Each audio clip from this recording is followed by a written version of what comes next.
వారం నుంచి జరుగుతుంది ఇది. ఆడపిల్లలు చెప్తే బెదిరిస్తారు. వార్డెన్లు కానీ ఎవరైతే ఉన్నారు ఇక్కడ అబ్బాయి అమ్మాయి ఆడపిల్లలు బెదిరిస్తారు. ఇది నిజం బయటికి చెప్తే ఊరుకోమంటున్నారు. ఎక్కడ ఉంది ఇక్కడ నాయ ఆడపిల్లలకి? కిలోమీటర్ దూరంలో హాస్టల్ ఉంది. లోపల అరుస్తే బయటకు కూడా వెళ్ళిపోతారు. లోపలికి ఎక్కడ కట్టారు ఈ హాస్టల్? రాత్రి నుంచి అన్నం నీళ్ళు లేకుండా పరిహరిస్తారు పిల్లలు. ఎవరు చెప్తే బెదిరిస్తారు. బయటకు కానీ వస్తే ఊరుకొని అంటున్నారు. కానీ ఆడపిల్లకి రెస్ట్ ఎక్కడ ఉందన్నా? ఆడపిల్లకి రెస్ట్ కావాలి. ఈ వైట్ చేస్తే ఆడపిల్లకి న్యాయం కావాలి. ఇది ఎంతో మంది విద్యార్థులకి సంబంధించిన విషయం అండి. మాకు ప్రొద్దుట లెగంగానే ఇదే రాత్రి నుంచి పిల్లలకి వాటర్ గానీ ఫుడ్ గానీ ఏమీ లేదు. మేము వచ్చే వరకు కూడా మగ పిల్లలు బయట నుంచుని మా కోసం ఎవరు వస్తారా అని ఎదురు చూపులతో అక్కడ నుంచుని చూస్తున్నారు. మేము వెళ్ళి వాళ్ళని కాంటాక్ట్ అయితే వాళ్ళు మా వెనకాల ఉద్యమంగా బయలుదేరి వచ్చారు. మమ్మల్ని లోన కూడా ఎంటర్ కానివ్వలేదు. ఇంతమంది ఆడపిల్లల వీడియోలు తీసి ఎంత మందికి స్ప్రెడ్ చేశారు అనేది మాకు కావాలి.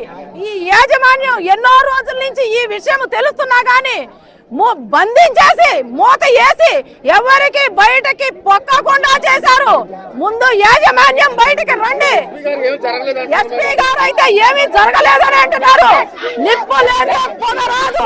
ఏమీ జరగకుండా ఇన్ని వందల మంది ఎలా వచ్చారు బయటకి? వంగలపూడి అనిత గారు హోమ్ మినిస్టర్ బయటకి రండి. వచ్చి నిజ నిర్ధారణ కమిటీ వేయండి. నిజాలు తెలుసుకోండి. ఎన్నో వందల మంది బాలికల పిల్లల జీవితాలతో ఆటలాడుకుంటున్నారు. కాబట్టి పవన్ కళ్యాణ్ గారు వీళ్ళందరూ కూడా మీరు బయటకు రండి. వచ్చి ఈ కాలేజీలో అసలు ఏం జరుగుతుంది? గంజాయిలు అమ్ముతున్నారా?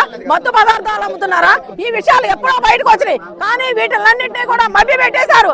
కానీ ఈ రోజున నిప్పేస్తే నిప్పు లేదే పొగరాదు అన్నట్టు బయటకు వచ్చింది. కాబట్టి ఇదంతా బయటికి రావాలి. ఈ యాజమాన్యానికి అంతా తెలిసి మభ్య పెడుతున్నారు. మా కోసం వీళ్ళ పిల్లలందరినీ లాక్ చేసేసారండి. లోన పెట్టి బయటికి రానివ్వకుండా లాక్ చేశారు. తెల్లవారు 4 గంటల వరకు పిల్లలందరూ కూడా బయటే ఉన్నారు. వాళ్ళకి ఫుడ్ లేదు, తాగడానికి నీళ్లు లేవు. తల్లిదండ్రులు ఎందుకు చదివిస్తున్నారు మీ కాలేజీల్లో? వాళ్ళ నవమాసాలు మోసి వాళ్ళని కని వాళ్ళ భవిష్యత్తు బంగారు భవిష్యత్తు కోసం ఈ కాలేజీలో చదివిస్తున్నారు. ఎందుకంటే కాలేజీలు మోసేసుకోండి. కాలేజీ యాజమాన్యం రండి, బయటికి రండి, రావాలి. మేము పిల్లలకి